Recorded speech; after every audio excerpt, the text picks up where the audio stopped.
Meu nome é Alana e eu vou tratar os capítulos 9 e 10 da obra A História do Medo no Ocidente. O capítulo 9 é intitulado Os Agentes de Satã 2, Judeu, o Mal Absoluto.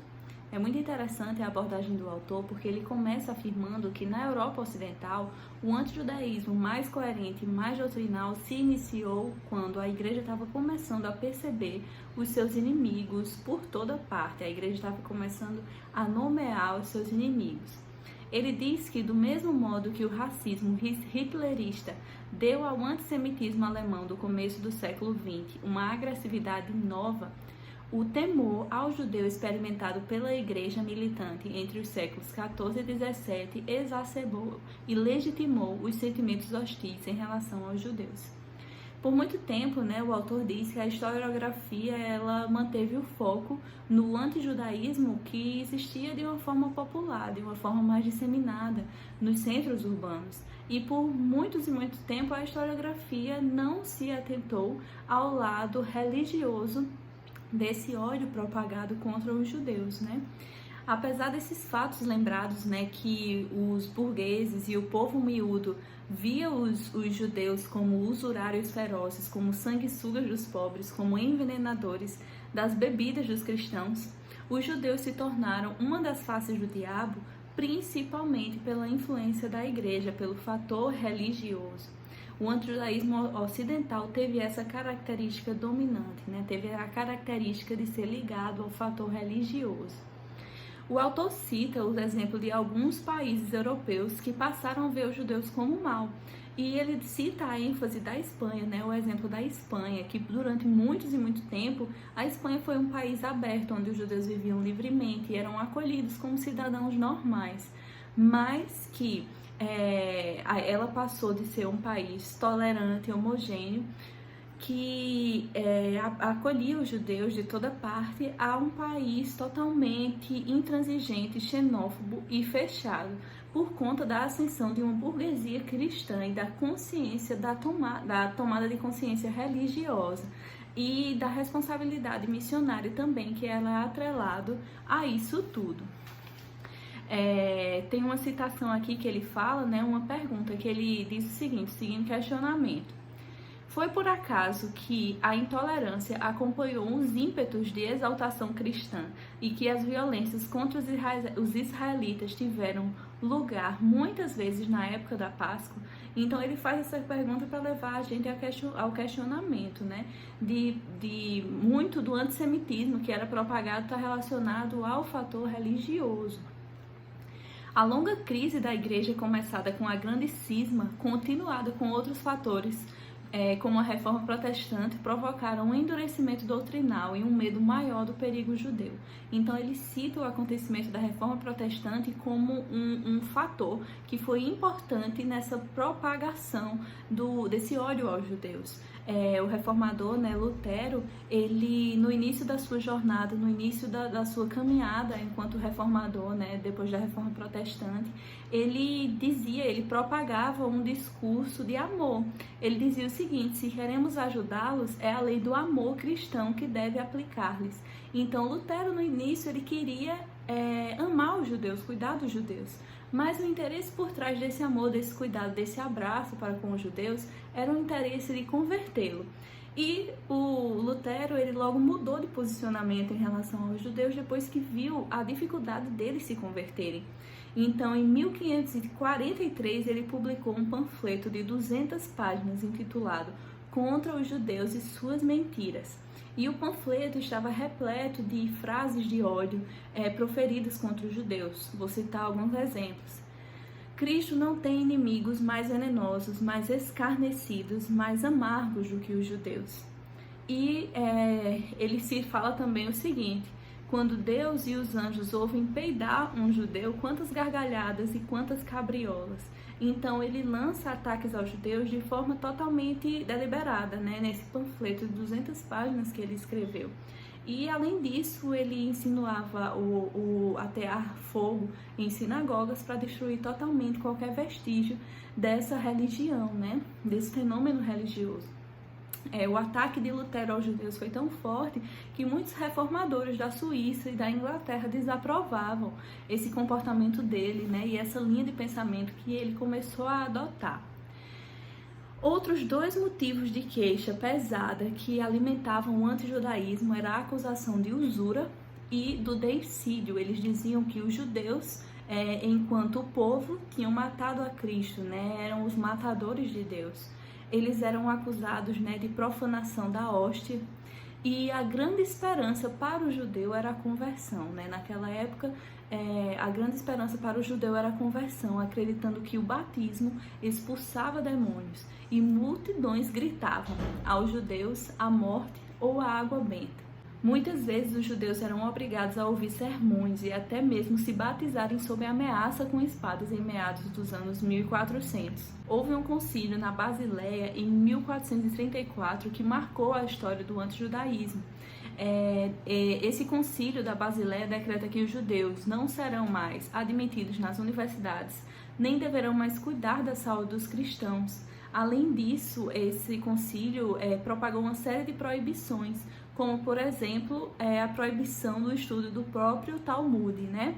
E em 1553, a Inquisição Romana faz queimar publicamente o Talmud, considerado como repleto de injúrias e blasfêmias contra o cristianismo. E além disso, menos de 2 meses após a eleição do Papa Paulo IV, uma bula saiu e declara isolamento total aos judeus, inclusive sua retirada para guetos.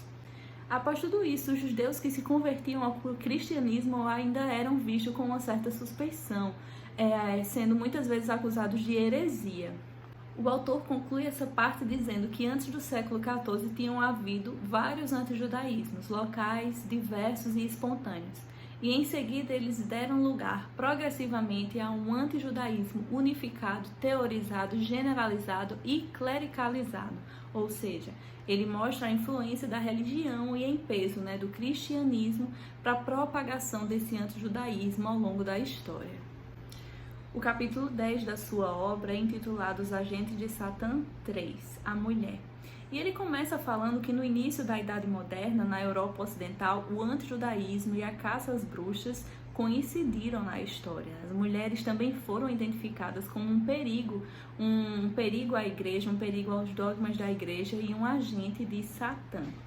A atitude masculina quanto ao segundo sexo sempre variou entre a atração e a repulsa, mas essa veneração foi contrabalanceada pelo medo, particularmente nessas sociedades patriarcais. Ele cita o exemplo do culto às deusas mães e à deusa terra. A terra-mãe era o ventre nutridor, mas também o reino dos mortos, o ciclo da vida. E ele cita que em muitas civilizações os cuidados funerários eram praticados por mulheres devido a essa relação, a deusa mãe, né, ao ser feminino, a figura da morte, né? Esse medo masculino da mulher também vai além do temor da castração identificado por Freud, mas tal diagnóstico nem sempre é errôneo, dependendo do suposto desejo feminino de ter um pênis. Ele cita dossiês clínicos, ele cita mitologia, ele cita histórias que confirmaram esse medo da castração, né, que Freud tanto fala. E ele diz que contaram-se mais de 300 versões do mito da vagina dentada entre os índios na América do Norte, encontrando variações também na Índia. Desde Pandora na cultura grega, que abriu uma caixa que trouxe todo o mal para o mundo, até Eva na cultura judaica, que comeu o fruto e também trouxe todo o mal para o mundo. A mulher começou a ser vista como um canal do mal para a humanidade. O medo da mulher não é uma invenção dos ascetas cristãos, mas é verdade que desde cedo o cristianismo integrou esse medo às suas práticas.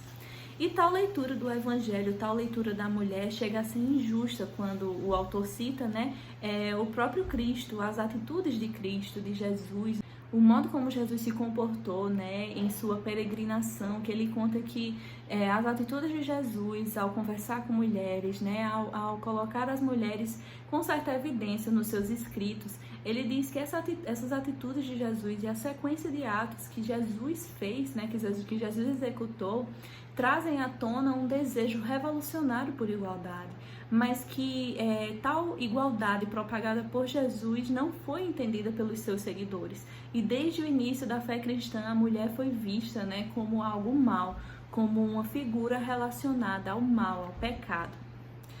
Desde Tertuliano, na igreja primitiva, né, nos primeiros séculos da igreja cristã, que chamou as mulheres de portas do diabo.